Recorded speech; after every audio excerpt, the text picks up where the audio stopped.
नमस्कार, हमारा शहर हमारा नेता इस खास कार्यक्रम में आप सभी का स्वागत है। मैं हूं आदित्य नामदेव। छत्तीसगढ़ की राजनीति अगर हम बात करें तो रायपुर में राजनीति करना बहुत आसान है। दुर्ग की राजनीति अलग तरीके की होती है, बिलासपुर की राजनीति अलग तरीके की होती है।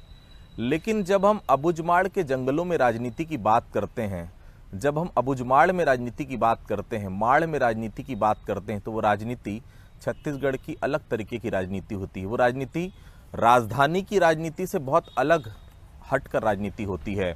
तो आज हमारा शहर हमारे नेता में हमारे खास मेहमान हैं, यहाँ के जिला अध्यक्ष हैं देवनाथ उसेंडी जी। मैं बहुत बहुत स्वागत करता हूँ उनका। देवनाथ जी, बहुत बहुत स्वागत जी, नमस्कार। देवनाथ जी, चूंकि बहुत पिछड़ा हुआ इलाका है नारायणपुर का, और राजधानी रायपुर, दुर्ग चूंकि अब मुख्यमंत्री का गढ़ कहलाता है दुर्ग, बिलासपुर भी एक बड़ा जिला है जहाँ की राजनीति लगातार वहाँ के लोग सक्रिय रहते हैं। नारायणपुर अभी भी कहते हैं अबुझमाड़, मतलब जिसे कोई आज तक बूझ नहीं पाया। यहाँ की राजनीति भी अबुझ और बूझ के बीच में झूलती रहती हर समय। किस तरह से देख रहे हैं इस नारायणपुर को, जब आप 1992 में दिग्विजय सिंह की पहली सभा में आपने देखा था, और आज 2022 के नारायणपुर को आप कहाँ देखते हैं? सबसे पहले तो मैं आप लोगों को नमस्कार करता हूँ, जो आप लोग मेरे को यहाँ बंसल न्यूज में एक शामिल किए। देखिए, मैं 1994 से पहला सरपंच बना, और मैं एक गांव का आदमी हूं जो यहाँ नारायणपुर से 5 किलोमीटर दूरी बिंजली में है। और उस समय हमारे चाचा लोग राजनीति कांग्रेस पार्टी के सेवा दल के सदस्य लोग थे, और जब देखता था कि उस समय का चुनाव और अभी का चुनाव बहुत अंतर है। लेकिन मैं सोचता हूँ कि उस समय लोग ज़्यादा ज़मीन में काम होता था, और आज जो है ज़मीन में काम नहीं हो रहा है। अभी एक जो दिखाने का, जो अभी उस समय मोबाइल नहीं था, टीवी नहीं था, तो एक घोटुल हुआ करता था, और घोटुल में जो भी बताना है या कार्यक्रम करना है तो घोटुल में एक सभा सभी को बुलाते थे और वहाँ अपना बात को बताते थे। लेकिन आज तो सभी लोगों के पास मोबाइल है और सभी लोगों के पास टीवी है, और टीवी के माध्यम से पता चल जाता है। लेकिन गांव वाले अभी भी अशिक्षित हैं, और अशिक्षित होने के कारण से उनको जो भी योजना है उनके तक पहुंच नहीं पाता है। और हम लोग ज़मीन में काम करने वाले हैं और घर घर में उनको बताने वाले हैं, तो उस हिसाब से हम लोगों को अंदर तक जानते हैं। बिल्कुल। देवनाथ जी, मेरा एक सवाल था। राजनीति बहुत अलग तरीके की होती नारायणपुर में, क्योंकि देखिए मोबाइल की हम बात यहाँ कर नहीं सकते, क्योंकि जिला मुख्यालय से हम जरा सा बाहर जाते हैं मोबाइल का नेटवर्क पूरी तरह से खत्म हो जाता है। यहाँ वही नेता बन पाता है जो जनता से सीधा जुड़े और जनता के हर मुद्दे पर वो उनके साथ खड़ा हो। नारायणपुर में चूंकि अबुझमाड़ है, आज भी नक्सल जितने भी बड़े लीडर्स हैं उन सब का गढ़ यही अबुझमाड़ माना जाता है। आज भी कहा जाता है कि जो अबुझमाड़ का एरिया है उसमें सर्वे नहीं हो पाया, बहुत सारी जानकारियां आज भी उन गांवों की नहीं कि कितने लोग वहां पर हैं, सरकारी योजनाओं का लाभ भी उनको नहीं मिल पा रहा है। कांग्रेस की राजनीति में फिलहाल यहाँ के आप जिला अध्यक्ष हैं, उपाध्यक्ष भी हैं आप जिला पंचायत के, किस तरह से योजनाओं को वहां पर पहुंचा पा रहे हैं? अब यहाँ पर मैं 94 से सरपंच बना, मैं 99 तक, और एक बार जनपद सदस्य बना, फिर अभी लगातार 2 बार से मैं जिला पंचायत सदस्य हूँ। अभी जिला पंचायत उपाध्यक्ष के पद पे भी हूँ। तो हम लोग यहाँ पर हर क्षेत्र में, अब मैं समाज का मुखिया भी था, इधर दुगाल परगना का जो गोंडवाना समाज का अध्यक्ष भी था, और हम लोग समाज के हिसाब से गाँवों में भी जाके बैठक रखते हैं, और वहाँ पर जो इनकी जो बात या उनकी जो समस्या है उस समस्या का भी हम लोग निराकरण करते हैं। और हम लोगों का हर क्षेत्र में एक एक जो है अपने प्रभारी बनाए हैं। ब्लॉक या जिला कांग्रेस कार्यकारिणी का तो गठन हो चुका है, ब्लॉक कांग्रेस का भी गठन हो चुका है हमारे कांग्रेस पार्टी की तरफ से, लेकिन उसके अलावा भी हम लोग समाज के लोगों को भी उसमें इन्वॉल्व किए हैं। जो समाज जो अंदर के एरिया है, जो वो गांव का मुखिया है, वो उनसे हम लोगों का सीधा संपर्क रहता है। और मैं 4 बार से चुनाव लड़ता हूँ और यहाँ पर जो अन्य पार्टी के लोग हैं उन लोग 5 लाख से लेकर 7 लाख तक खर्चा करते हैं और मैं यहाँ पर केवल 50,000 या 60,000 में चुनाव जीतता हूँ, क्योंकि मैं एक बार जाके बैठक करता हूँ और उनको, क्योंकि पूरे लोग जो है अपना पारिवारिक रिश्ते से हैं और हम लोग ऐसा रिश्ता बनाए हैं कि उन लोग अपना समझ करके हम लोगों को बताते हैं और जो भी उनका समस्या है, यहाँ नारायणपुर ज़िले के समस्या चाहे कहीं का भी समस्या है, उसका हम लोग चाहे राशन कार्ड बनवाने का हो, चाहे जाति प्रमाण पत्र बनवाने का हो, चाहे उनका स्कूल में दाखिल करवाने का हो, ये सब काम हम लोग उनका करवाते हैं, इसलिए उन लोग भी हम लोगों को जानते हैं। नारायणपुर में मैं बहुत अंदर तक घुमा हूँ देवनाथ जी, लेकिन देवनाथ जी की सरलता और सहजता, ये सभी लोग कहते हैं कि बहुत सहज हैं, बहुत सरल हैं। जी जी जी। 1994 में जब आप पहली बार आपने राजनीतिक में जिला सरपंच आप बने जी, 1998 के आसपास 99 के आसपास आपको ये ऑफर भी था कि अगर आप हट गए हैं, आपका कार्यकाल पूरा हो गया, तो अपनी पत्नी को लड़ा दीजिए। जी जी जी जी। बहुत कम ऐसे राजनेता होते हैं जो इस अवसर को अवसर में ना बदलें। जी जी। आप पहले वो शख्स थे जिन्होंने साफ मना कर दिया कि मेरे परिवार का कोई भी इस राजनीति में नहीं आएगा। क्या हुआ था उस समय? नहीं, मैं 94 में सरपंच बना और जब मेरा कार्यकाल था, बहुत बढ़िया काम किया और उसमें सचिव का भी नियुक्ति हम ही लोग किए थे। उस समय पहला सचिव जो पंचायत का सचिव नियुक्ति था वो हमारे समय हुआ था फर्स्ट। तो मैं सबसे पहले सचिव को ये बोला कि हमारे गांव में कितने घास जो ऊपर छाए हैं, जो खपरेल का घर होता है और एक घास छा के बनाते हैं, तो इतना कितने घर है इसका आप सर्वे करो और मेरे को इस पूरे मेरे कार्यकाल में इसको पूरा खपरेल का घर दिखना चाहिए। तो उस समय एक पंचायत में 6 इंदिरा आवास मकान मिलता था, तो हम लोग देखते थे। और यहाँ उस समय सरपंच संघ का जो जिला का अध्यक्ष भी मैं था और जहाँ जहाँ नहीं बनता था वो पूरा खींच के हम लोग उस बिजली में करवाए। और उसके बाद जो महिलाओं का समूह बना के, उस समय जिला का भी मांग, नारायणपुर को जिला बनाने का मांग चल रहा था, तो हमारे बिजली के जितने महिलाएं हैं उनको एकजुट करवाया और जो है चक्का जाम भी करवाया था मैं। और उसके बाद जो शराब पी के घूमते हैं, जो गांव में हल्ला करते हैं, तो उनके लिए भी महिलाओं का स्व सहायता समूह बना के पहली बार मैं उनके साथ था। और जो भी हल्ला करते हैं उनको कुछ नहीं, टांग पकड़ के उनको घसीटना है, इतना भर करना है। तो फिर उस समय जितने भी पीने वाले हैं वो पूरे कम हो गए थे।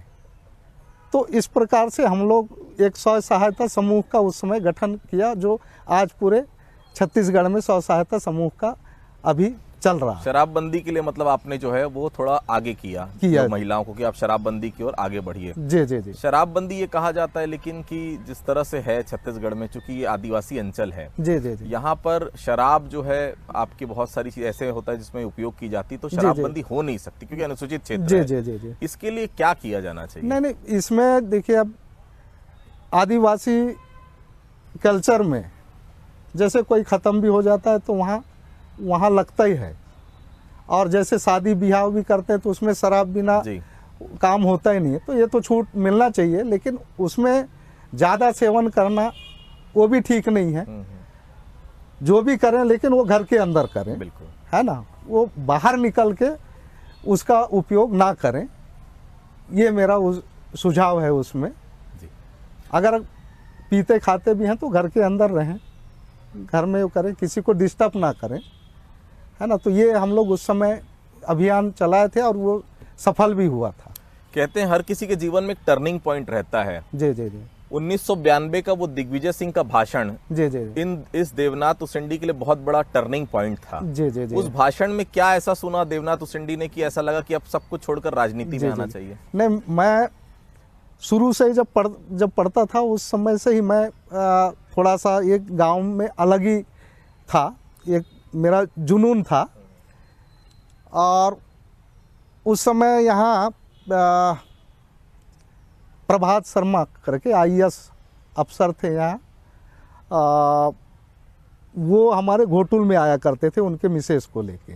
जी, जब जिला नहीं बना था नारायणपुर, जिला नहीं था और यहाँ था, वो SDM बन के आए थे, है ना। तो उस समय वो आते थे और वो पता नहीं मेरे से उनका क्या वो हो गया, तो वो जब भी आते थे मेरे को घर से अपने गाड़ी में बिठा के घोटुल ले जाते थे, और मेरे घर के सामने घोटुल हुआ करता था, और मैं घोटुल में भी जाता था। जब 7वीं 8वीं पढ़ता था तो वहाँ के जो गाना वाना रेला वेला जो नाचते थे उसको सुनता था, और वहाँ से मैं थोड़ा सा लोगों के मतलब उसमें अलग ही खटकता था। तो उसके बाद जब यहाँ 92 में MP था, मध्य प्रदेश एक था, छत्तीसगढ़ और मध्य प्रदेश, तो उस समय CM साहब दिग्विजय सिंह थे। तो वो यहाँ पर आए थे ये अपना बांस शिल्प का उद्घाटन करने, जो 10 एकड़ का वहाँ घर वर बनाए, और टर्निंग वर्निंग अभी भी चल रहा है बांस का वहाँ काम। तो उसका उद्घाटन करने आए थे। तो उस समय उनका ये भाषण था कि हम लोग को दिल्ली से यहाँ पैसा आता है ग्राम पंचायत में, तो 1 रुपया भेजते हैं तो 10 पैसा पहुँचता है। अभी हम ग्राम पंचायतों का नया वो बनाएंगे, और वहाँ पर हम 1 रुपया भेजेंगे तो यहाँ 1 रुपया पहुँचेगा, और उसमें गांव का विकास, पंचायत का विकास होगा, एक अलग स्वशासन होगा, और उसका पूरा पंचायत को अधिकार मिलेगा। शिक्षा भर्ती का, चपरासी भर्ती का पूरा ये जो है 39 विभागों का पूरा अधिकार पंचायत को रहेगा, ये बोले। तो वहाँ वो मेरे को लगा, और 94 में चुनाव हुआ तो मैं फर्स्ट सरपंच उस समय बना। उस समय की राजनीति और अभी की राजनीति में कितना अंतर आप मानते हैं देवनाथ जी? क्योंकि उस समय की राजनीति जब आपने देखी है, दिग्विजय सिंह के समय की राजनीति देखी है, 15 साल विपक्ष की भूमिका भी आप रहे यहाँ पर, क्योंकि रमन सिंह की सरकार रही। शुरू के 3 साल जब अजीत जोगी थे तब भी बहुत ज्यादा डेवलपमेंट इस इलाके में हुआ नहीं हुआ। वो 15 साल और ये अभी का 3 साल किस तरह से देख रहे हैं? अभी नारायणपुर को आप कहाँ पहुँचता हुआ देख रहे हैं? नहीं, अब उस समय का और अभी का जो राजनीति है ये धरती आसमान का परिवर्तन है ना। और अभी लेकिन जो है उस समय हम लोग देखते थे कि एक विधायक आता था तो नेता एक ही विधायक ही रहता था, और बाकी सरपंच लोग ऐसे ही रहते थे। लेकिन आज ये पंचायती राज आने के बाद कि गांव का विकास हुआ है, और गांव-गांव में एक नेता पैदा हो गया, और उतना ही मतलब एक गांव 2-3 फाड़ में बटा भी है। लेकिन यहाँ पर ऐसा नहीं है कि नारायणपुर में कि चुनाव चाहे 3-4 लोग भी लड़ें, लेकिन उसके बाद जब चुनाव जीतने के बाद सब मिलके उसका काम करते हैं, विकास करते हैं। लेकिन अब गाँवों में तो उतना अभी भी विकास नहीं हुआ है, क्योंकि 15 साल में जो भारतीय जनता पार्टी का शासन था तो उस समय तो यहाँ नेता लोग ऊपर से आते थे और ऊपर से जाते थे, रेस्ट हाउस में उद्घाटन होता था। और अभी कांग्रेस का सरकार आने के बाद कि हमको ऐसा लग रहा है कि कुछ काम अंदर गांवों में भी हो रहा है। विधायक लोग अंदर तक जाते हैं, हम लोग तो जाते ही हैं, लेकिन विधायक लोग जाने से उनका भी मनोबल थोड़ा सा बढ़ रहा है। देवनाथ जी, राहुल गांधी के परिप्रेक्ष्य में हम देखें तो लगातार वो केंद्र सरकार को घेर रहे हैं। जी। उस भूमिका में हमारे प्रदेश के जो मुखिया हैं, मुख्यमंत्री भूपेश बघेल, वो भी लगातार केंद्र के खिलाफ आक्रामक रुख अख्तियार करते हैं। जी। चाहे किसी भी विषय में बात कर लें, धर्म के आधार पर राजनीति की बात कर लें, या दूसरी तरह से बांटने वाली राजनीति के बारे में लगातार वो चर्चा करते हैं।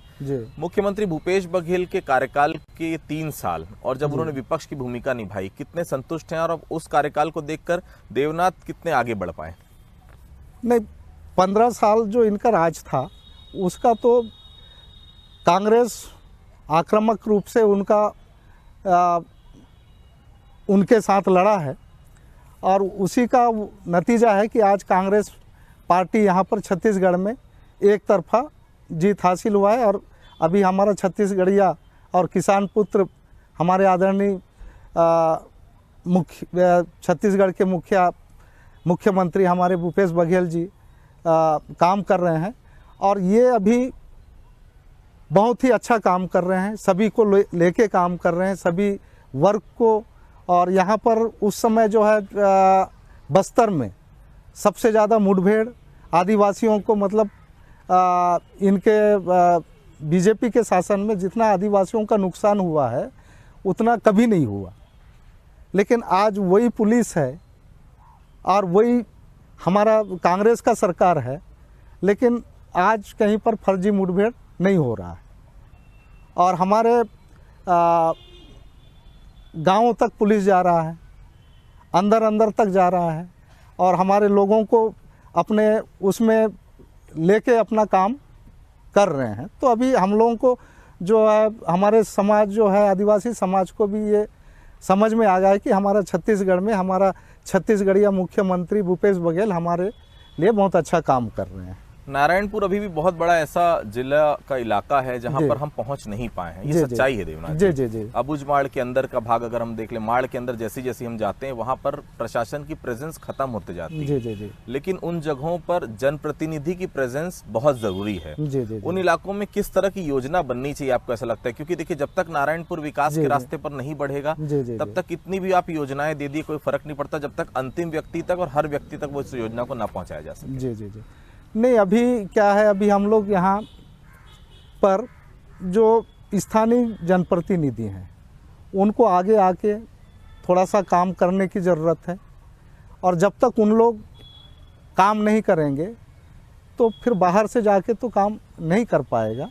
और रही बात कि आज अंदर वाले भी थोड़ा सा दबे हुए हैं, है ना, लेकिन अब उनका तो कोई वो नहीं है, कब अचानक निकल जाए, कब क्या हो जाए, तो ये उनकी बात है। और जब तक विकास नहीं होगा हमको वहाँ के लोगों को रोज़गार देना पड़ेगा, वहाँ के लोगों को नौकरी देना पड़ेगा, तभी उनको एक विकास होगा और धीरे धीरे उनका भी सफाया होगा। छत्तीसगढ़ी परंपरा को, छत्तीसगढ़ के त्योहारों को, आदिवासी परंपराओं को लगातार ये सरकार आगे बढ़ा रही है, जो कहीं ना कहीं एक लेकुना था बीच में। क्योंकि देखिए, लोकल की अगर हम बात करें तो जब तक आप वहां की चीजों को नहीं उठाएंगे, उस आदिवासी को जब तक ये नहीं लगेगा कि ये मेरी सरकार है, तब तक एक विश्वास पैदा नहीं हो सकता सरकार के प्रति। तो ये जो घोटुल वाली चीजें हैं, अभी नई नई चीजें सरकार कर रही है यहाँ पर, इनका कितना प्रभाव एक आम आदिवासी के मन में आप देख रहे हैं?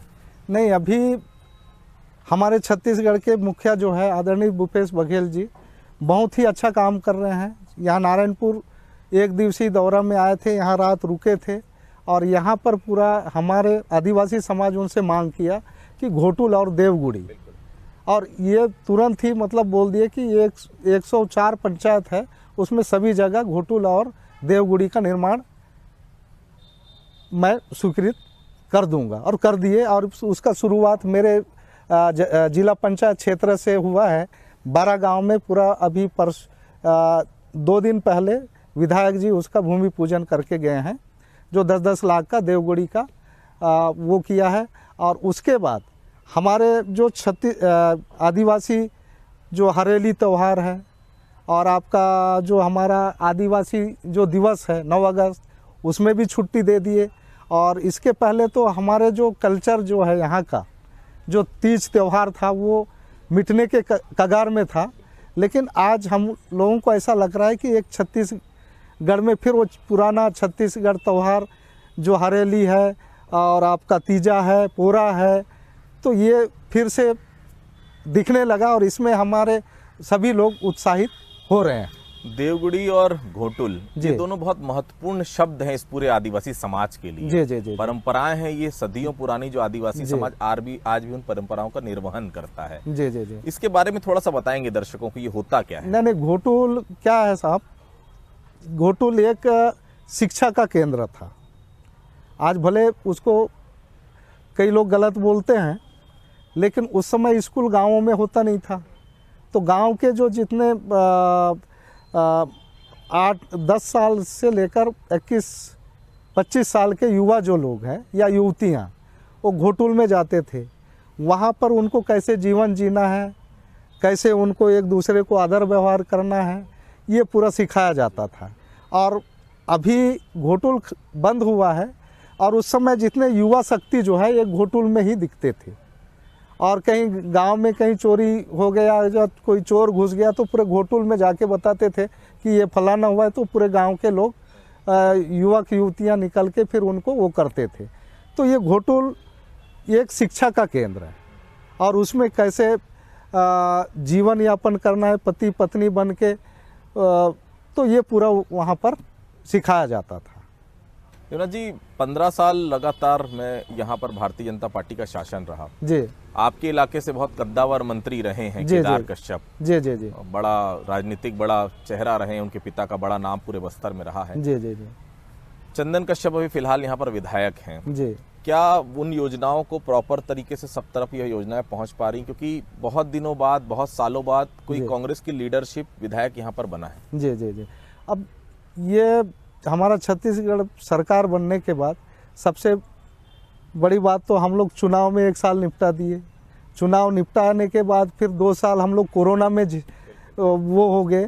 तो मतलब जितना होना था वो हो तो रहा है पूरा। जैसे हम लोग हमारे मुखिया जो है यहाँ के, जो गरीब है, आदिवासी है, जो कमज़ोर वर्ग के लोगों को सीधा पैसा देने का काम किया है। जैसे मनरेगा में इतना काम चला जो कोरोना के समय में, जो देश में फर्स्ट नंबर नारायणपुर जिला था। और दूसरा बात है जो वनोपज है, जो इमली खरीदी वो स्व सहायता समूह को, अब पूरे जो व्यापारी लोग तो बंद कर दिए थे, तो उसको 35 रुपया किलो में इमली खरीदी किया सरकार, तो वो भी सीधा सीधा उनके जेब में पैसा गया। लघु वनोपज के लिए काफ़ी काम हुआ इस दौरान। काफ़ी काम हुआ और उसका रेट भी बढ़ा है, दर भी बढ़ा है। तो ये सीधा सीधा उनके गरीबों के खाते में पैसा गया है। और साथ ही ये क्षेत्र में हिंदी मीडियम स्कूल हुआ करता था सरकारी, लेकिन आज हर जिला में जो है इंग्लिश मीडियम आत्मानंद स्कूल वो करके, वो भी बहुत बड़ा मतलब हमारे लिए योगदान की बात है कि जो गरीब आदिवासी लोग कम से कम अंग्रेजी सीखेंगे। हमारे समय तो अंग्रेजी स्कूल हुआ ही नहीं करता था, प्राइवेट भी नहीं हुआ करता था। तो इसलिए आज जो बच्चों को मिल रहा है तो ये बहुत बड़ी उपलब्धि है। देवनाथ जी का सफर एक स्कूली छात्र के बाद सरपंच, अब सरपंच के बाद जिला अध्यक्ष और फिलहाल जिला उपाध्यक्ष हैं आप जिला पंचायत में। जी जी जी। तो किस तरह से देख रहे हैं आने वाला राजनीतिक सफर? क्योंकि हर किसी की चाह होती कि मैं भी विधानसभा चुनाव लड़ूं, क्योंकि बहुत संघर्ष होता है, लंबा संघर्ष अभी तक आपने कर लिया है, आगे शायद और संघर्ष अभी बाकी है। जी जी। अब मैं एक गांव से हूं और मेरा तो एक कांग्रेस पार्टी का एक कार्यकर्ता हूं, इतना मेरे लिए बहुत बड़ी बात है। और हमेशा कांग्रेस के लिए काम करेंगे। और समाज सेवा तो हमारा एक जीवन में मैं उतार लिया हूं। और आज तक मेरे घर में गए होंगे, खपरेल का घर है ना, और सादा चटाई बैठने वाले हैं। कवासी लखमा जब भी आते हैं तो उनको चटाई में बैठ के मड़िया पेज पिलाता हूं मैं, तो ये आनंद आता है। और अब उनके ऊपर है, अब सर्वे तो उनके करना है। और कार्यकर्ता बन रह के हमको ज़्यादा खुशी होता है। और जो भी जिम्मेदारी देंगे उसको हम बढ़िया इसी तरह से काम करेंगे आगे।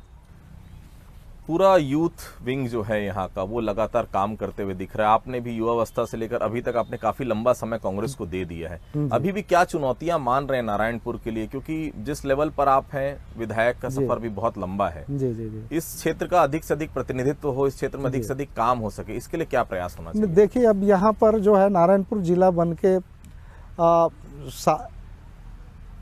बहुत साल हो गया, लेकिन उतना विकास नहीं दिख रहा है। आप देख रहे हैं मेन रोड जो है अभी यहाँ डिवाइडर नहीं बना है, चौड़ीकरण नहीं हुआ है। नारायणपुर के लिए बहुत काम करने की ज़रूरत है। और मैं समझता हूँ कि अभी जो वर्तमान जिला प्रशासन है थोड़ा सा एक्टिव मूड में काम कर रहा है।